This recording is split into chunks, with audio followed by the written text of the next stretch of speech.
Militaire mondial, l'OTAN et les forces américaines auraient subi une défaite totale sur le théâtre ukrainien, perdant d'un seul coup la majeure partie de leur capacité opérationnelle dans la région.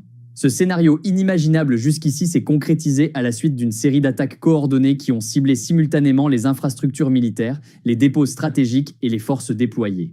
Les observateurs sur place décrivent une scène de chaos absolu où les unités occidentales, pourtant considérées comme invincibles, se sont retrouvées piégées dans une offensive d'une intensité inédite. Selon plusieurs sources militaires, les défenses américaines et de l'OTAN, établies depuis des mois dans des points névralgiques du front, auraient été submergées en l'espace de quelques heures. Les forces russes, appuyées par une artillerie massive, des drones de nouvelle génération et des systèmes de brouillage sophistiqués, ont réussi à neutraliser les radars, les systèmes de communication et même les blindés les plus modernes, dont certains chars Abrams et Léopard. Des images de colonnes de fumée s'élevant des dépôts logistiques occidentaux circulent déjà, laissant entrevoir l'ampleur des destructions. Les soldats américains déployés sur le terrain auraient subi des pertes colossales. Plusieurs brigades entières ont été encerclées et contraintes à l'abandon de leur matériel. Des bases avancées ont été prises d'assaut, les bunkers détruits par des frappes de précision. La logistique, élément vital pour soutenir une armée moderne, a été complètement désorganisée. Sans carburant, sans munitions et sans couverture aérienne, les unités de l'OTAN se sont retrouvées isolées, incapables de coordonner une contre-offensive. Le récit des témoins fait état de scènes de panique, certains soldats tentant désespérément de battre en retraite à travers des corridors humanitaires improvisés sous un feu continu. L'aviation américaine, pourtant réputée pour sa supériorité, a également subi un revers historique. Plusieurs chasseurs F-16 et F-35, engagés pour contrer l'avancée russe, ont été abattus par les défenses anti-aériennes. Les systèmes russes S-400 et S-500 auraient verrouillé l'espace aérien, empêchant toute opération de couverture ou de soutien logistique par voie aérienne. Sans ciel contrôlé, l'OTAN s'est retrouvée aveugle, incapable de déployer ses drones de reconnaissance ou ses bombardiers stratégiques. L'impact psychologique de cet effondrement est immense. Pour la première fois depuis sa création, l'OTAN se voit infliger une défaite aussi nette et humiliante. L'image d'une alliance invincible, garante de la sécurité de l'Europe, est brutalement mise en pièces. Les opinions publiques occidentales, déjà fatiguées par le coût économique et humain de la guerre, risquent d'exiger des explications immédiates. À Washington, des réunions de crise auraient été convoquées à la hâte, alors que la Maison-Blanche se retrouve dans l'obligation de justifier comment la première puissance militaire du monde a pu perdre ainsi, en quelques heures, des décennies de suprématie stratégique. En Europe, la stupeur est totale. Les pays baltes, la Pologne et même l'Allemagne redoutent désormais que le conflit déborde de l'Ukraine pour atteindre directement leurs frontières.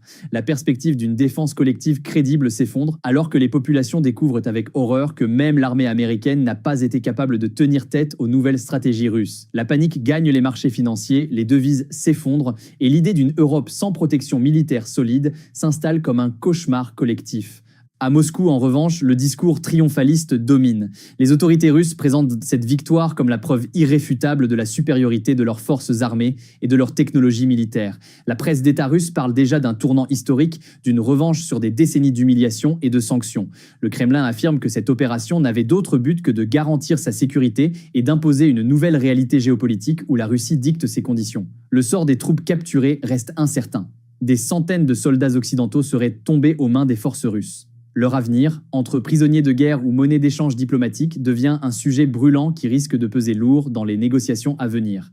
Les familles, des deux côtés de l'Atlantique, vivent dans l'angoisse d'apprendre la mort ou la capture de leurs proches. Ce qui vient de se passer ne marque pas seulement un revers militaire, c'est une rupture historique. Pour la première fois, l'OTAN et les États-Unis se retrouvent dépouillés de leur aura d'invincibilité. Cette défaite remet en question l'équilibre mondial bâti depuis la Seconde Guerre mondiale et pourrait ouvrir une ère d'incertitude totale. Le monde entier observe, sidéré, ce basculement brutal. Les prochains jours seront décisifs. Soit l'Occident trouve la force de réagir et de se réorganiser, soit il entre dans une phase de repli où la Russie et ses alliés redessineront l'ordre mondial selon leurs propres règles. Le choc est tel qu'il résonne déjà bien au-delà du champ de bataille ukrainien. C'est toute la planète qui tremble face à la possibilité qu'un conflit régional parvenu à ce point de bascule entraîne une recomposition géopolitique sans précédent. L'OTAN et les forces américaines, vaincues en un éclair, laissent désormais planer l'image d'un Occident vulnérable face à une Russie déterminée à imposer sa loi. L'histoire retiendra peut-être ce jour comme celui où le monde a basculé dans une ère nouvelle, où les équilibres forgés depuis 1945 se sont effondrés en quelques minutes.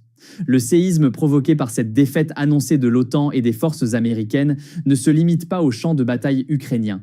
Il s'étend déjà aux sphères politiques, économiques et sociales du monde entier. Dans les capitales occidentales, l'heure est à la stupeur et au débat fébrile. À Washington, le Congrès se divise entre ceux qui réclament une riposte immédiate et massive pour sauver l'image des États-Unis comme première puissance mondiale et ceux qui prônent la prudence afin d'éviter une escalade incontrôlable pouvant mener à une guerre ouverte de grande ampleur. Le président et ses conseillers militaires sont contraints d'examiner des options qui semblaient jusqu'ici inenvisageables, allant du redéploiement urgent de forces supplémentaires en Europe à la menace à peine voilée d'un recours à l'arsenal nucléaire